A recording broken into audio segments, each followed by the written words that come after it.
जय हिंद दोस्तों। स्वागत है आपका हमारे एक और नए वीडियो में। दोस्तों, हम आज आप लोगों को पॉलिटी में रेगुलेटिंग एक्ट 1773 के बारे में बताएंगे, जो कि दोस्तों आने वाले सभी कॉम्पिटिटिव एग्ज़ाम के लिए बहुत ही महत्वपूर्ण क्वेश्चन है पॉलिटी में। तो दोस्तों, बहुविकल्पी क्वेश्चन बताएंगे, वन लाइनर। तो दोस्तों, पहला क्वेश्चन दिया है दोस्तों, भारत में एक सुनिश्चित शासन प्रणाली को आरंभ करने वाला अधिनियम था। तो दोस्तों, भारत में एक निश्चित शासन प्रणाली आरंभ करने वाला अधिनियम रेगुलेटिंग एक्ट 1773 था। और दोस्तों, इसी तरह अगला क्वेश्चन है, रेगुलेटिंग एक्ट किस वर्ष लागू हुआ था। तो दोस्तों, रेगुलेटिंग एक्ट 1774 ईस्वी में लागू हुआ था। और दोस्तों, अगला क्वेश्चन आप लोगों के सामने दिया है कि दोस्तों, बंगाल प्रेसिडेंसी के प्रशासन हेतु एक गवर्नर जनरल की नियुक्ति किस अधिनियम के तहत की गई थी। तो दोस्तों, बंगाल प्रेसिडेंसी के प्रशासन हेतु गवर्नर जनरल की नियुक्ति रेगुलेटिंग एक्ट 1773 के तहत की गई थी। और दोस्तों, अगला क्वेश्चन है, 1773 के रेगुलेटिंग एक्ट के अंतर्गत किस अन्य प्रेसिडेंसियों को बंगाल प्रेसिडेंसी के अधीन कर दिया गया था। तो दोस्तों, 1773 के रेगुलेटिंग एक्ट के अंतर्गत मद्रास तथा बम्बई प्रेसिडेंसी को बंगाल प्रेसिडेंसी के अधीन से अलग कर दिया गया था। और दोस्तों, अगला क्वेश्चन दिया है दोस्तों, अगला क्वेश्चन है कि किस अधिनियम के द्वारा बंगाल के गवर्नर को बंगाल का गवर्नर जनरल बना दिया गया। तो दोस्तों, रेगुलेटिंग एक्ट 1773 के अंतर्गत बंगाल के गवर्नर को बंगाल का गवर्नर जनरल बना दिया गया। दोस्तों, अगला क्वेश्चन है, रेगुलेटिंग एक्ट 1773 द्वारा गठित गवर्नर जनरल की परिषद की सदस्य संख्या कितनी थी। तो दोस्तों, सदस्य संख्या कितनी थी, 4 थी। और दोस्तों, अगला क्वेश्चन है, बंगाल का प्रथम गवर्नर जनरल किसे बनाया गया। तो दोस्तों, वारेन हेस्टिंग को बंगाल का प्रथम गवर्नर जनरल बनाया गया। दोस्तों, अगला क्वेश्चन दिया है आप लोगों के सामने, अगला क्वेश्चन है दोस्तों कि अगला क्वेश्चन दिया है, वह अधिनियम जिसके अंतर्गत भारत में सर्वप्रथम सर्वोच्च न्यायालय स्थापित किया गया था। तो दोस्तों, रेगुलेटिंग एक्ट 1773 के द्वारा भारत में सर्वोच्च न्यायालय स्थापित की गई थी। तो दोस्तों, रेगुलेटिंग एक्ट 1773 के द्वारा सर्वप्रथम कहाँ एक सर्वोच्च न्यायालय की स्थापना की गई थी। तो दोस्तों, रेगुलेटिंग एक्ट 1773 के द्वारा कलकत्ता में एक सर्वोच्च न्यायालय की स्थापना की गई थी। तो दोस्तों, ये सर्वोच्च न्यायालय जो है कलकत्ता में 1774 ईस्वी में लागू किया गया था। तो दोस्तों, अगला क्वेश्चन है, रेगुलेटिंग एक्ट 1773 द्वारा स्थापित सर्वोच्च न्यायालय में न्यायाधीशों की संख्या कितनी थी। तो दोस्तों, जो 1773 द्वारा सर्वोच्च न्यायालय कलकत्ता में स्थापित किया गया था, उसमें 4 मतलब कि न्यायाधीशों की संख्या 4 थी, जिसमें से एक मुख्य न्यायाधीश होते थे और 3 अन्य न्यायाधीश होते थे। तो दोस्तों, अगला क्वेश्चन है, रेगुलेटिंग एक्ट 1773 द्वारा स्थापित सर्वोच्च न्यायालय की आधिकारिकता क्षेत्र में शामिल विषय थे। तो दोस्तों, ये जो विषय थे ये सिविल, आपराधिक, नौसेना मामले थे। तो दोस्तों, अगले क्वेश्चन की तरफ बढ़ते हैं। और अगला क्वेश्चन दिया हुआ है दोस्तों, 1773 के रेगुलेटिंग एक्ट द्वारा स्थापित सर्वोच्च न्यायालय के निर्णयों के विरुद्ध अपील हो सकती थी। तो दोस्तों, प्रिवी काउंसिल में दोस्तों 1773 के रेगुलेटिंग एक्ट द्वारा सर्वोच्च न्यायालय के निर्णयों के विरुद्ध अपील हो सकती थी। दोस्तों, अगला क्वेश्चन है, रेगुलेटिंग एक्ट 1773 की त्रुटियों के परिमार्जन हेतु किस अधिनियम को पारित किया गया था। तो दोस्तों, 1773 की रेगुलेटिंग एक्ट थी, जो उसमें जो त्रुटियां होती थी उसके लिए एक्ट ऑफ सेटलमेंट 1781 लागू किया गया था। तो दोस्तों, अगला क्वेश्चन की तरफ बढ़ते हैं। और दोस्तों, अगला क्वेश्चन दिया हुआ है, अगला क्वेश्चन कि दोस्तों आप लोगों के सामने है, एक मिनट दोस्तों,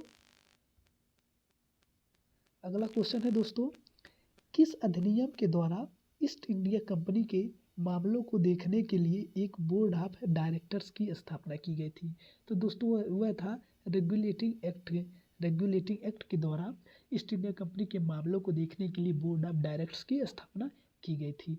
तो दोस्तों अगले क्वेश्चन में हम जो रेगुलेटिंग एक्ट 1773 था, उसके बाद अगला आया था पिट्स इंडिया एक्ट 1784, और इसके बारे में जितने भी वन लाइनर क्वेश्चन या बहुविकल्पी क्वेश्चन बन सकते हैं उन सभी को हम आप लोगों के सामने ला रहे हैं। तो दोस्तों है कि किस अधिनियम के द्वारा ईस्ट इंडिया कंपनी के व्यापारिक तथा राजनीतिक कार्यों को पृथक कर दिया गया था?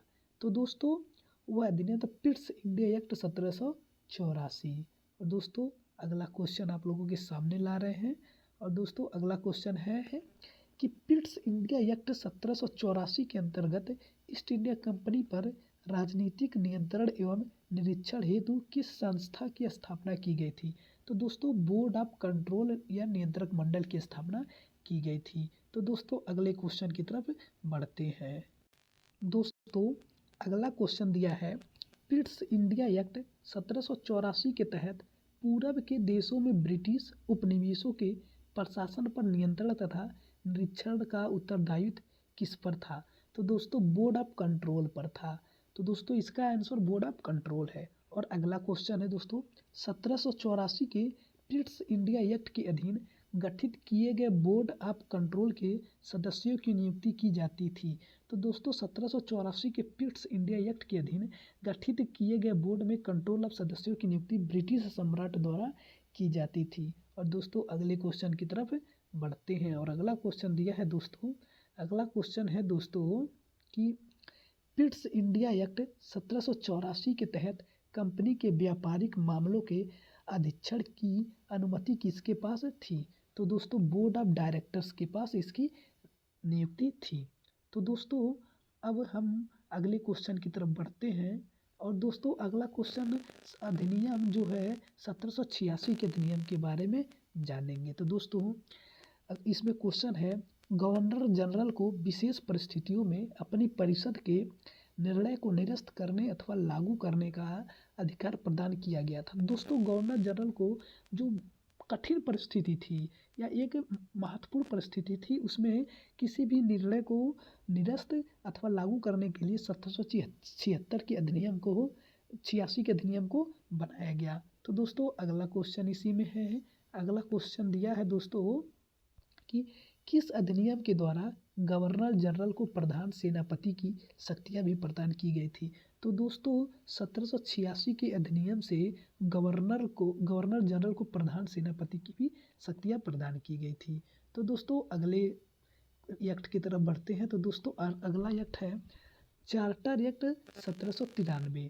तो दोस्तों इसमें क्वेश्चन है चार्टर अधिनियम 1793 के तहत ईस्ट इंडिया कंपनी के व्यापारिक अधिकारों को कितने वर्षों के लिए बढ़ा दिया गया था? दोस्तों चार्टर अधिनियम 1793 के तहत ईस्ट इंडिया कंपनी के व्यापारिक अधिकारों को 20 वर्षों के लिए बढ़ा दिया गया था।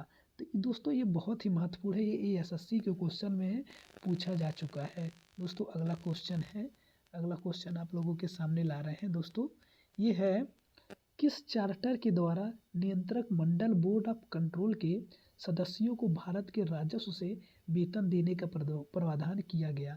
तो दोस्तों 1793 के चार्टर अधिनियम के द्वारा बोर्ड ऑफ कंट्रोल के सदस्यों को भारत के राजस्व से वेतन देने का अधिकार दिया गया। तो दोस्तों अगला क्वेश्चन है, अगला क्वेश्चन आप लोगों के सामने ला रहे हैं, और अगले क्वेश्चन की तरफ दोस्तों है कि किस चार्टर के द्वारा यह स्पष्ट किया गया कि गवर्नर जनरल बंगाल में अपनी अनुपस्थिति के समय परिषद के असैनिक सदस्य को अपनी परिषद का उप प्रधान नियुक्त कर सकता है? तो दोस्तों चार्टर अधिनियम 1793 के द्वारा कर सकता है। दोस्तों अगला क्वेश्चन है किस अधिनियम के द्वारा बिना लाइसेंस के शराब की बिक्री पर रोक लगा दिया गया? तो दोस्तों 1793 के चार्टर अधिनियम के द्वारा बिना लाइसेंस के जितने लोग भी शराब बेचते थे उस पर रोक लगा दिया। तो दोस्तों अगला टॉपिक दिया है दोस्तों, अगला टॉपिक है कि चार्टर एक्ट 1813। तो दोस्तों इसमें क्वेश्चन है किस चार्टर द्वारा सभी अंग्रेज व्यापारियों को भारत से व्यापार की छूट प्रदान करने का उपबंध किया गया? तो दोस्तों 1813 के चार्टर अधिनियम के द्वारा अंग्रेज के व्यापारियों को भारत से व्यापार में छूट करने का प्रावधान किया गया। और दोस्तों अगला है भारत में ईसाई धर्म के प्रचार की अनुमति प्रदान की गई थी। तो दोस्तों जो चार्टर एक्ट 1813 था, इसी के द्वारा ही भारत में ईसाई धर्म के प्रचार करने की अनुमति दी गई थी। तो दोस्तों अगले क्वेश्चन की तरफ बढ़ते हैं और अगला क्वेश्चन दिया है दोस्तों कि आप लोगों के सामने ला रहे हैं। अगला क्वेश्चन है दोस्तों, किस चार्टर के द्वारा भारत में शिक्षा पर ईस्ट इंडिया कंपनी को 1 लाख रुपए वार्षिक खर्च करने का प्रावधान किया गया? तो दोस्तों चार्टर एक्ट 1813 के द्वारा भारत में शिक्षा पर ईस्ट इंडिया कंपनी जो थी वह 1 लाख रुपए 1 वर्ष में खर्च करती थी। तो दोस्तों अगला क्वेश्चन दिया है दोस्तों कि किस अधिनियम के द्वारा ब्रिटिश संसद ने चाय और चीन के साथ व्यापार को छोड़कर ईस्ट इंडिया कंपनी के भारत के साथ व्यापारिक एक अधिकार को समाप्त कर दिया? तो दोस्तों 1813 के चार्टर एक्ट के द्वारा। और दोस्तों अगले क्वेश्चन की तरफ हम बढ़ते हैं। दोस्तों अगला क्वेश्चन है चार्टर एक्ट 1833 का जो टॉपिक है उसमें जितने भी वन लाइनर क्वेश्चन है उसको बता रहे हैं। दोस्तों दिया ईस्ट इंडिया कंपनी के सभी वाणिज्यिक एकाधिकार कब समाप्त कर दिए गए? तो दोस्तों चार्टर एक्ट 1833 के द्वारा ईस्ट इंडिया कंपनी के सभी वाणिज्यिक एकाधिकार समाप्त कर दिए गए। दोस्तों अगला है कि किस अधिनियम के द्वारा बंगाल के गवर्नर जनरल को संपूर्ण भारत का गवर्नर जनरल बना दिया गया था? तो दोस्तों 1833 के चार्टर एक्ट के द्वारा बंगाल के गवर्नर जनरल को जो भारत के संपूर्ण गवर्नर जनरल बना दिया गया। तो दोस्तों अगला क्वेश्चन आप लोगों के सामने ला रहे हैं। अगला क्वेश्चन दिया है दोस्तों, क्वेश्चन है कि दोस्तों भारत के प्रथम गवर्नर जनरल कौन थे? दोस्तों भारत के प्रथम governor general Lord William Bentinck थे। तो दोस्तों अगला क्वेश्चन है वह चार्टर जिसने बम्बई तथा मद्रास की परिषदों की विधि निर्मात्री शक्ति समाप्त को कर दिया था? तो दोस्तों 1833 का चार्टर एक्ट है। तो दोस्तों अगला क्वेश्चन है आप लोगों के सामने। अगला क्वेश्चन है दोस्तों कि चार्टर एक्ट 1833 की किस धारा में यह उपबंध किया गया कि किसी भी भारतीय को मात्र धर्म, जन्म स्थान, वंश तथा वर्ण के आधार पर सरकारी सेवा के लिए अयोग्य नहीं माना जा सकता है? तो धारा 87 के द्वारा। तो दोस्तों अगला क्वेश्चन है किस चार्टर एक्ट के द्वारा यह सुनिश्चित किया गया कि भारतीय क्षेत्रों का प्रशासन अब ब्रिटिश सम्राट के नाम से किया जाएगा? तो दोस्तों चार्टर एक्ट 1833 के द्वारा यह किया गया। तो दोस्तों अगला क्वेश्चन आप लोगों के सामने दिया है और अगला क्वेश्चन है दोस्तों कि किस चार्टर एक्ट के द्वारा भारत में दास प्रथा को गैर कानूनी घोषित कर दिया गया? तो दोस्तों चार्टर एक्ट 1833 के द्वारा भारत में दास प्रथा को गैर कानूनी घोषित कर दिया गया। तो दोस्तों अगले क्वेश्चन की तरफ बढ़ते हैं और अगला क्वेश्चन दिया है दोस्तों कि गवर्नर जनरल की परिषद में एक विधि विशेषज्ञ चौथा सदस्य के रूप में का प्रावधान किया गया था? तो दोस्तों इसमें चार्टर एक्ट 1833 है। तो दोस्तों अगला क्वेश्चन है पहला विधि विशेषज्ञ किसे नियुक्त किया गया था? तो दोस्तों लॉर्ड मैकाले को पहला विधि विशेषज्ञ नियुक्त किया गया था। तो दोस्तों अब अगला क्वेश्चन हम चार्टर एक्ट 1853 से अगले वीडियो में डिस्कशन करेंगे। तो दोस्तों अगर वीडियो अच्छा लगा हुआ है तो आप लोग चैनल को सब्सक्राइब कीजिएगा और वीडियो को लाइक कीजिएगा और कमेंट करके बताइएगा कि दोस्तों आप लोगों को इस तरह का वीडियो किस तरह मिलेगा। दोस्तों इसी से हमको मोटिवेशन मिलता है। धन्यवाद दोस्तों, जय हिंद। मिलते हैं अगले वीडियो में।